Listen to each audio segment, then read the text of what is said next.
Just over a year ago, Taylor Swift's The Eras Tour began to balloon into a cultural phenomenon of colossal proportions.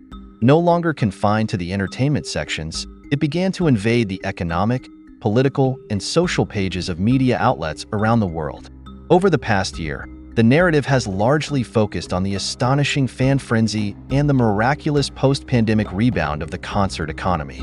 The tour has even sparked heated debates among politicians in Singapore, Thailand, and the Philippines, all due to this one American singer. The core audience for Taylor Swift's concerts is composed of American teenage girls and young women in their early 20s. This generation, born and raised in the era of social media, isn't willing to wait their turn to seize power. Instead, they've used their digital influence to anoint their queen of concerts, worshiping her in their own way. The storm began on November 1st, 2022, when Taylor Swift announced on ABC's Good Morning America that she would be performing 27 shows across 20 North American cities from March to August of the following year as part of her The Eras Tour. Initially, the frenzy was contained within North America. The chaos of ticket system crashes, exorbitant prices, and scalpers flooding the secondary market, all while massive crowds of teenage girls filled subway cars in city after city, remained a distinctly American cultural phenomenon. Taylor Swift's primary audience consists of young American women in their teens and early 20s who have grown up in the age of Facebook, Instagram, Snapchat, and TikTok. The older, pre-Facebook generation, now in control of public discourse, has scrambled to understand and explain the Taylor Swift phenomenon in the media, often with little success. In reality, these digital natives are not waiting for their turn to take the reins. They've already leveraged their social media power to crown their concert queen and celebrate her in their own way. As international media magnified this cultural wave, it quickly expanded beyond the United States, transforming into a massive global tour of 152 shows, the first in history to surpass $1 billion in gross revenue. This phenomenon didn't just captivate fans worldwide. It also gave a significant boost to other artists' tours and the entire concert support ecosystem. This cultural phenomenon, amplified by international media and, of course, meticulously managed by Taylor Swift's team, quickly morphed into a juggernaut of 152 shows, becoming the first tour in history to gross over $1 billion. This wave swept up not just fans around the world, but also other artists' tours and the supporting concert ecosystem. Global demand for concerts is stronger than ever, with more artists touring and more venues hosting, bringing fans together, said Live Nation CEO Michael Rapino earlier this year, following 2023, the most intense year for concert demand on record. Live Nation's Ticketmaster, the world's largest ticketing platform, sold 77 million tickets between January and March alone, generating $8 billion in transactions.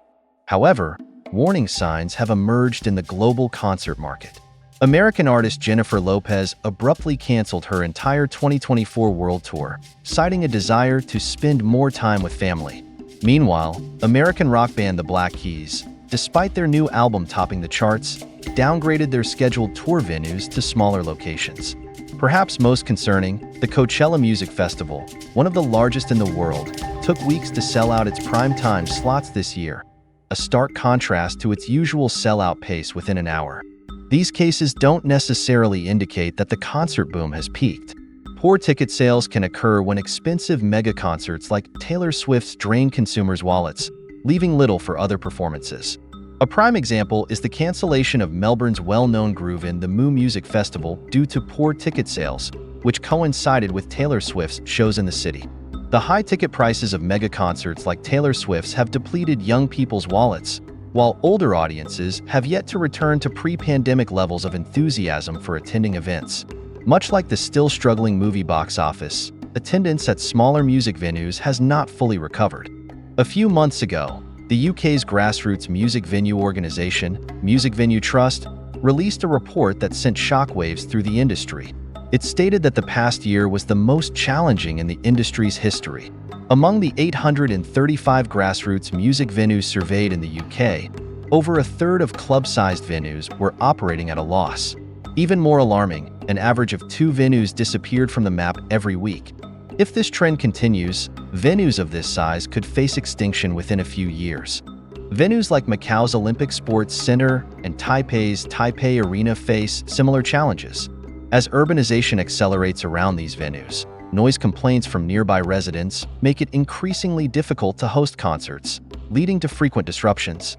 Unlike large venues, which may be situated in newly developed urban areas, grassroots venues often find themselves in rundown old neighborhoods due to low rent. However, as these areas gentrify, rents skyrocket.